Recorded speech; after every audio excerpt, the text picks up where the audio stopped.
Many women complain of large breasts that are heavy, that are pendulous and drooping.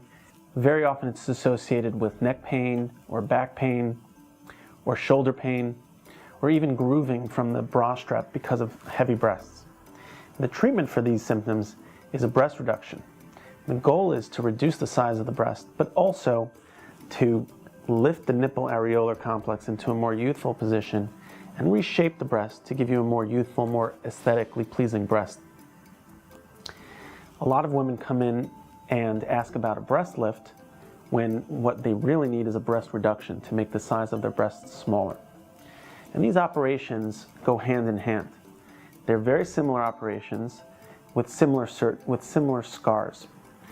You can have a breast reduction with a scar that goes around the nipple and down the middle, like a lollipop.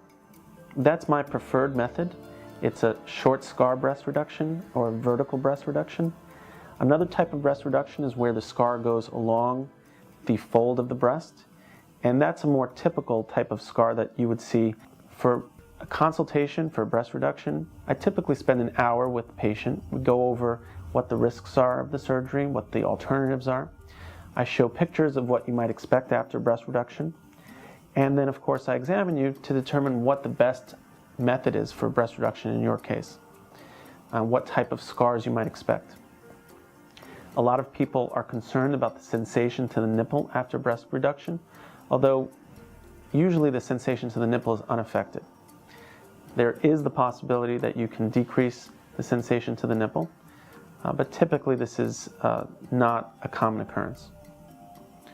Some of the risks of breast reduction include delayed wound healing or suboptimal scarring, but a breast reduction is usually an operation that has a very, very high satisfaction with patients who need it. And now you have a much more proportional sized breast mound.